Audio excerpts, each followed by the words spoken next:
Record হচ্ছে, এক দুঃখ বলি, আমাকে একজন গিয়ে বলে, আহলে হাদিস, আমাকে গিয়ে বলে, হুজুর শুধু বুখারী মুসলিম দিয়ে ওয়াজ করবে, তিরমিজি, নাসাই, ইবনে মাজাহ, মুসান্নাফে আব্দুর রাজ্জাক, হ্যাঁ, মুওয়াত্তা মালিক, মুওয়াত্তা মুহাম্মদ, এগুলো কিচ্ছু না, তার কাছে এগুলো সহিহ না, এগুলাতে কোনো সহিহ হাদিস নাই। তো এক জুমা বলেছে, আমি হেসে উড়াইয়া দিছি, বেচারা বাবার বয়সী কি বলবো। আরেক জুমা এসে বলছে, হুজুর শুধু বুখারী মুসলিম দিয়ে ওয়াজ করবে, আমি হেসে উড়াইয়া দিছি। 7 দিন 7 জুমা সে আমার আইসা লাস্টের দিকে, হুজুর আজকেও তো বুখারী মুসলিম দিয়ে খালি ওয়াজটা করলেন না। সে টেনশনে পেরেশানে, আমি বুখারী মুসলিম দিয়ে কেন ওয়াজ না করি? আমার ওয়াজে তো সব হাদিসের, সহিহ হাদিসের যত কিতাবাদি আছে সেখান থেকে আসে, হাদিস তাফসীর হয়। তো পরে একদিন আমি একটু রাগী হইলাম যে 7 দিন এই লোক আর কয়দিন, মানুষ তো 3 দিনে বিরক্ত হয়ে যায়। আমি একদিন, কমিটির সবাই আমার কাছে গেছে, হুজুর সবে বরাত সিন্নি করব, জায়েজ আছে না নাই মাসলা জানার জন্য কমিটির সবাই, এর মাঝে উনিও হাজির। আমি ধরছি, উনি খালি আমারে কইছে যে হুজুর আজকে বি তো বুখারী মুসলিম দিয়ে ওয়াজটা করলেন।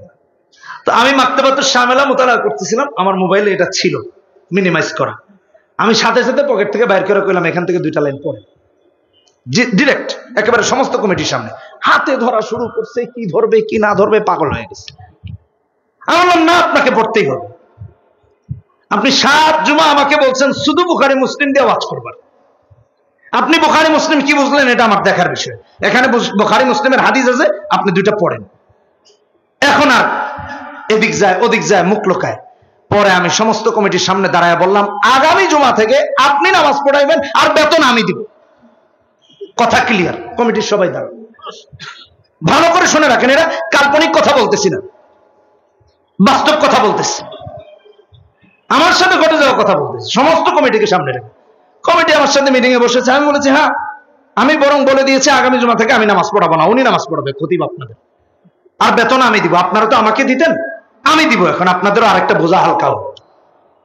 এরপরে বলেছি, আলেমদেরকে কি মনে হয় ফকিন্নি, বাপ মা নাই, রোহিঙ্গা, যা মন চায় তা বলতেছেন, যেমনে মন চায় সেমনে বলতেছেন, কি মনে হয়, চোখে লাগে না? আজকে আমাদেরকে তাই মনে করে একটা শ্রেণী, কথা বোঝেন নাই কথাটা, এটা মনে করে আমার ভাইরা ভালো করে শুনে রাখেন। হক্কানি আলেমরা হক কথা বলেন আপনাদের দুশ্মনী করার জন্য নয়, ভালো করে বলি, রবের গোলামি করার জন্য। রবের দায়িত্ব, জিম্মাদারি তার উপর যেটা আছে সেটা মানুষের কাছে পৌঁছায় দেওয়ার জন্য। কথা বলেন ঠিক কিনা বেঠিক?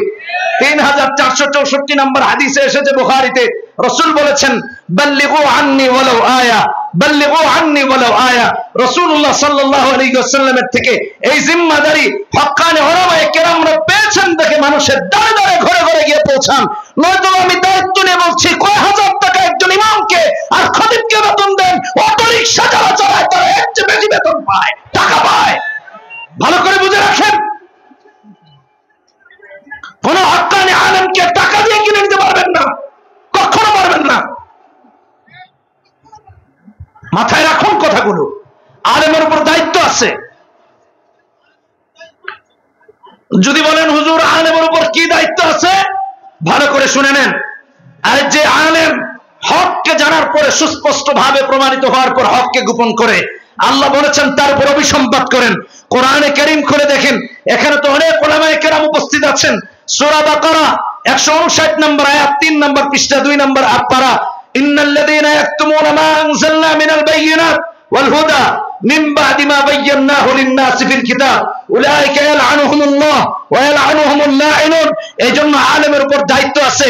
তাই আলেমরা হক কথা গোপন করেন না, বাতিলের সামনেও বলেন, বুলেটের সামনেও বলেন, জেলের সামনেও বলেন, ফাঁসির মঞ্চে দাঁড়িয়েও বলেন, এবং কিয়ামত পর্যন্ত বলবেন ইনশাআল্লাহুল আজিজ। শুধু তাই না, কোরআনে কারীমের অন্য আয়াতে আমার ভাইরা কোরআনে হাকিম করে দেখেন, সূরা বাকারা 174 নম্বর আয়াত, 173, 74, 174 তো আল্লাহ তাআলা বলতেছেন, ইন্নাল্লাযীনা ইয়াকতুমুনা মা আনজালাল্লাহু মিনাল কিতাব ওয়া ইয়াশতারুনা বিহি থামানান কলিলা উলাইকা মা ইয়াকুলুনা ফি বুতুনিহিম ইল্লা আন-নার ওয়া লা ইউকাল্লিমুহুমুল্লাহু ইয়াওমাল কিয়ামাহ ওয়া লা ইউযাক্কিহিম ওয়া লাহুম আযাবুন আলীম। দিন। আলেম তো সেই দায়িত্ব থেকে হক কথা বলেন, ভুল ত্রুটি সবার থাকতে পারে, কিন্তু বাতিলের কাছে নিজের দিন আর ইমানকে কখনো বন্ধক রাখতে পারেন না, কখনো ধর্ণা দিতে পারেন না। দিনের এত দুর্দশা এখনো শুরু হয় নাই, আসে নাই। ইনশাআল্লাহ হক্কানি আলেমরা থাকলে ইলা ইয়াউমিল কিয়াম আসবে না। আমার ভাইরা, শুধু তাই না, আবু দাউদের হাদিস 3660 নম্বর হাদিস, রাসূলুল্লাহ সাল্লাল্লাহু আলাইহি ওয়াসাল্লাম বলেছেন, মান সুইলা আন ইলমিন ফাকাতামা আলজামাহুল্লাহু ইয়াউমাল কিয়ামা বিলিজামিন মিন নার। জাহান্নামের আগুনে পুড়িয়ে লাগাম তৈরি করবেন যে আলেম জিজ্ঞাসিত হবার পরে হককে গোপন করবে, আল্লাহ তাআলা কিয়ামতের ময়দানে ওই লাগাম তার মুখের মাঝে লাগায়া দিবেন। শুধু তাই না, আবু দাউদে অন্য হাদিসে রাসূল বলতেছেন 3666 নম্বর হাদিস, মান তাআল্লামা ইলমান মিম্মা ইউবতাগা বিহি ওয়াজহুল্লাহ লা ইয়াতাআল্লামুহু ইল্লা লিয়ুসিবা বিহি আরাদান মিনাদ দুনিয়া লাম ইয়াজিদ আরফাল জান্নাতি ইয়াউমাল কিয়ামা।